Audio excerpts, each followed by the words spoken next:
Miss universe కావాలంటే చాలా struggles కష్టపడుతూ అంటే మీరు ఎన్ని క్లాసెస్ తీసుకున్నారు? నేను ఒక్కదాన్నే స్ట్రగుల్ అవుతూ జాబ్ చేసుకుంటూనే కొన్ని ప్రాబ్లమ్స్ వల్ల నేను ఆ డ్రీమ్ ని కొంతకాలం అణుచుకున్నాను అన్నమాట. ఫస్ట్ జాబ్ కి వెళ్ళినప్పుడు మీకేమన్నా అవమానాలు జరిగినాయి? జాబ్ ఇచ్చేసారు డైరెక్ట్ గా. ట్రాన్స్మేడ్ ఫర్ బెగ్గింగ్ నీకు ఓకే అయితే ఒక అబ్బాయినైతే ఆ మాటలేదు. సో చెప్పు తీసుకుని కొట్టాలనిపించింది. మగవాళ్ళకి ఎంత ఉందో లేడీస్ కి ఎంత ఉందో మీకు కూడా అంతే ప్రయారిటీ ఇచ్చేసారు అందరు. కానీ నైట్ టైం చాలా అలాంటి టైంలో మీకేమనిపిస్తా ఉంటది మీ జెండర్ గురించి? ఈజీ మనీ కడెక్ట్ అయిపోయి అవి చేసుకునే వాళ్ళు కొంతమంది ఉంటే అడిగిన మనిషిని మీ ఇంట్లో పని మనిషిగానో వంట మనిషిగా జాబ్ ఇవ్వడానికి రెడీగా ఉండడు బికాస్ ఆఫ్ జెండర్. కొంతమంది రూడ్ గా బిహేవ్ చేస్తారు. మీ జెండర్ లో రూడ్ గా బిహేవ్ చేయడం గల కారణాలు ఏంటి?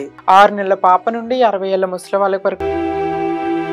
కానీ సొసైటీ ఏమనుకుంటుంది అక్కడ చేసింది ఎవరు? ఆ వల్గర్ బిహేవియర్. ఫస్ట్ మీరు కలిసేది కమ్యూనిటీని, మరి ఎందుకు కమ్యూనిటీ వాళ్ళు ఎందుకు మంచిగా బిహేవ్ చేయమని కానీ చెప్పరు? ఇలా ఎందుకు చేస్తున్నారు? మనం ఫేస్ చేసే స్ట్రగుల్స్, మనం చేసే డిస్క్రిమినేషన్నే మన బిహేవియర్.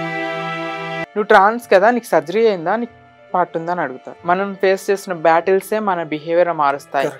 మీ లైఫ్ ఎలా స్టార్ట్ చేశారు అనేది ట్రాన్స్ ఫస్ట్ ఏ ఇయర్ లో ఫీలింగ్స్ అని ఎప్పుడు వచ్చింది? ఒక ఏజ్ వచ్చాక కోరికల వల్ల జెండర్ మార్చుకుంటారు అని అంటారు.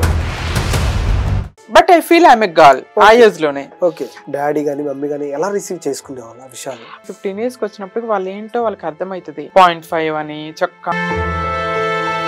కొంతమంది మా నాన్నని అడగటం, మీ అబ్బాయి తేడా ఉన్నాడు ఇట్లా అన్నప్పుడు మా నాన్న ప్రేమ కూడా నాకు దూరమైంది. జెండర్ చేంజ్ చేసుకోవడానికి చాలా ఖర్చు అవుతుంది ఆపరేషన్స్ కి.